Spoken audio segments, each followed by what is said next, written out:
Press মিটটোৰ দুটা agenda আছে। এটা হ'ল যোৱা 9 তাৰিখত মাৰ্চেণ্ট অফিচত মোৰ ওপৰত মাৰপিটৰ এটা কেছ হৈছিল, আৰু এটা হ'ল যে আমাৰ মাৰ্চেণ্টৰ ছেক্ৰেটাৰীয়ে নিজৰ চেয়াৰৰ মিছ ইউজ কৰি আছে পলিটিকেল এজেণ্ডাৰ কাৰণে। এটা পাৰ্টিৰ হৈ সি তাতে কাম কৰি আছে। এতিয়া ফাৰ্ষ্ট কথা হ'ল, যিটো মোৰ লগত মাৰপিট হ'ল, মানে এইটো এটা অলপ ঘটনা আছে তাত।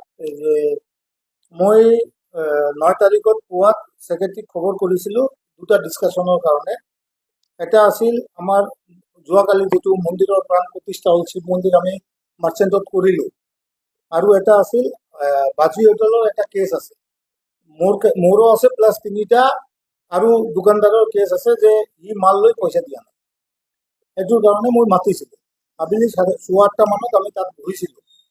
আমি বাজি হোটেলৰ কেছত কথা পতাৰ সময়তে আমাৰ মাৰ্চেণ্টৰ ছেক্ৰেটাৰী সন্দীপ দত্তই ফট কৰি খং কৰি উঠিল, কয় আপুনি এই কেছ লৈ ইমান প্ৰেছাৰ কিয় কৰি আছে? মই ক'লোঁ এই কেছটো মই মাৰ্চেণ্টত দিছোঁ 24 জুলাই 2023। অলমষ্ট 1 বছৰ হ'ল, আজিলৈকে বাজি হোটেলক নটিচ দিয়া হোৱা নাই। মোৰ কেছৰ পিছত বাজি হোটেলৰ এগেইনষ্টত আৰু 3টা কেছ আহিছে মাৰ্চেণ্টত, কিন্তু সি মাৰ্চেণ্টৰ পৰা বাজি হোটেলক এটাও নটিচ দিয়া নাই। কিন্তু বেলেগ কোনোবা কেছ হ'লে সি 1 দিন 2 দিনতে নটিচ দি দিয়ে। মই এইটো চাৰ্জ কৰাৰ কাৰণে তাক মাতিছিলোঁ যে এইটো সুধিম কিয় এনেকুৱা কেছ হ'ল।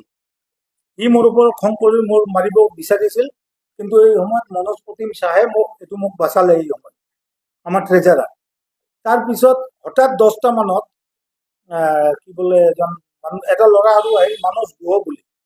এই ল'ৰাৰ লগত মোৰ তেনেকুৱা পৰিচয় হয়, মই 2 মাহৰ পৰা তাক চিনি পাওঁ। এই ল'ৰাটো আহিল, কিন্তু মই জনামতে সি মাৰ্চেণ্টৰ মেম্বাৰ নহয়।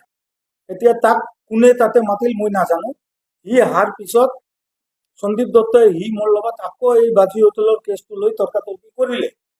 তৰ্কাতৰ্কি কৰাৰ পিছত ফটকৈ মোক মাৰিব খুজিলে আৰু মোক হিট কৰিলে। মোৰ চাৰ্টৰ বুটাম চুটাম ছিঁড়ি দিলে, মোক টানি পেলাই টেবিলত একদম গোটা মাৰিলে এটা। তাৰপিছত অলপ মই দুখ পাইছোঁ, আৰু প্ৰচণ্ড বৰ্ষণ হৈ আছিল এই সময়ত মনোজ প্ৰতিম শ্বাহ আৰু তাতে আমাৰ মাৰ্চেণ্টৰ আৰু এজন এক্সিকিউটিভ মেম্বাৰ আছিল উত্তম দেৱনাথ।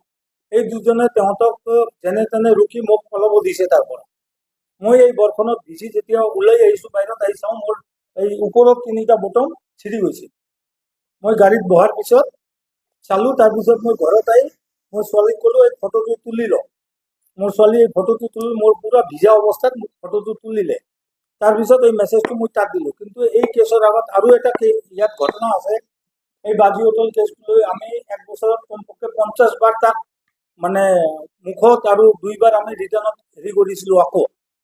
তাৰপিছতো সি লোৱা নাই। একদিন সি মোক কৈছিল যে আপুনি যদি আমাক 20,000 টকা দিয়ে তেতিয়াহ'লে আমি মাৰ্চেণ্টত এই কেছটো নানি ওপৰত ছেটেলমেণ্ট কৰি দিম। এইটোও মই এগ্ৰী হৈছিলোঁ। ঠিক আছে, 20,000 টকা মই দিম। কিন্তু ইয়াত কি হৈছে, আৰু 3টা কেছ অহাৰ পিছতো সি কৰা নাই। ডেট মিনছ কি, সি বাজি হোটেলৰ লগত কিবা এটা কানেকশ্যন কৰি পইচা টইচা খাই পেলাই কেছটো অনা নাই, বা তাক নটিচ দিয়া, এইটো এতিয়া সন্দেহ হৈ আছে মোৰ। এইটো একদম ক্লিয়াৰ কাট। কোনোবা মানুহে চিন্তা কৰিলে তেনেকৈ ওলাব যে 1 বছৰ এটা কমপ্লেইন হোৱাৰ পিছত সি কিয় তাক নটিচ দিয়া নাই, তাৰ চকু এতিয়াও দিব পৰা নাই। ইয়াৰ মাজতে এটা ঘটনা আৰু হ'ল যে মই যিটো পলিটিকেল কথাটো ক'লোঁ, মই যেতিয়া বিজেপি জইন কৰিব যাওঁ তাৰ আগতে সি মোক ক'লে আপুনি বিজেপি যাব নালাগে, বিজেপি ভাল পাৰ্টি নহয়। মই ক'ত যাম নাযাম এইটোতো সুধি নাযাওঁ, কাৰণ এই মানুহজন BPFৰ বাঙালী চেলৰ চেণ্ট্ৰেলৰ ভাইচ প্ৰেচিডেণ্ট হয়।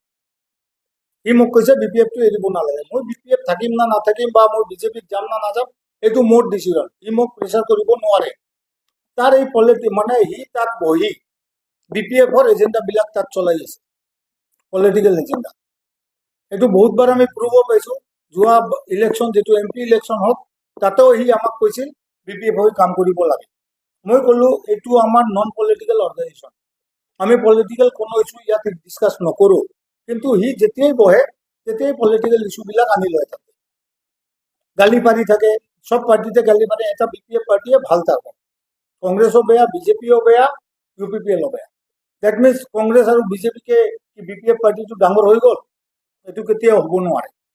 এই এজেণ্ডাবিলাক চলোৱাৰ কাৰণে সি মোৰ এগেইনষ্টত আজি লাষ্ট 6 মাহৰ পৰা এটা কনস্পিৰেচি কৰি আছে, কিন্তু এই কনস্পিৰেচিত ছাকচেছ হ'ব পৰা নাই।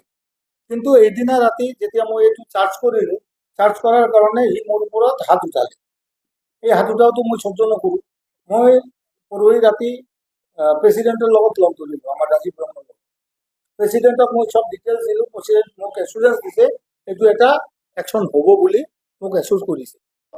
সলভ কৰাৰ কাৰণে সি কৈছে এই কেছটো আমি প্ৰায়ৰিটি বেচিছত ল'ম আৰু এইটো চাম।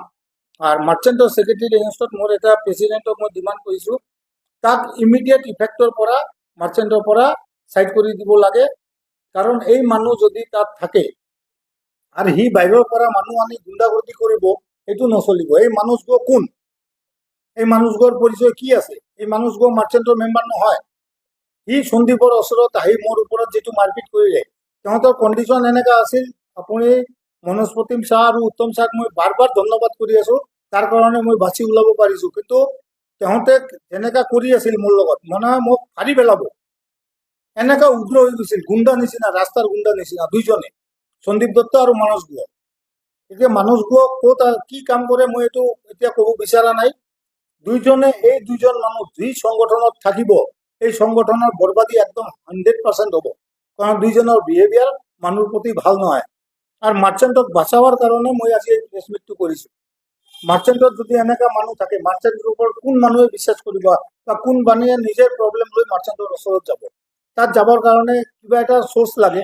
এতিয়া মাৰ্চেণ্টক ছেক্ৰেটাৰী যদি এনেকুৱা বিহেভ কৰে, তেতিয়াহ'লে কোনোবা দোকানদাৰ বা কোনোবা আৰু মানুহ আছে, তেওঁলোকক হেল্প লাগে মাৰ্চেণ্টৰ, কোনেও নাযায় তাত। এইকাৰণে মই প্ৰেচিডেণ্টক ৰিকুৱেষ্ট কৰিছোঁ, তাক ইমিডিয়েট ইফেক্টৰ পৰা ছেক্ৰেটাৰী পদৰ পৰা চৰাই দিব। কেছটো বাজুৱেটলাৰ মোৰ দোকানৰ পৰা মাল লৈছিল। মাল লোৱাৰ পিছত তাৰ 6.5 লাখ মান বাকী আছে। সি পইচা দিয়া নাই। মই মাৰ্চেণ্টক ছেক্ৰেটাৰীক সুধিছিলোঁ যে এই কেছটো মই মাৰ্চেণ্টক দিব পাৰিম। মই 24 জুলাই 2022 এই কেছটো দিছোঁ তাৰ ওচৰত।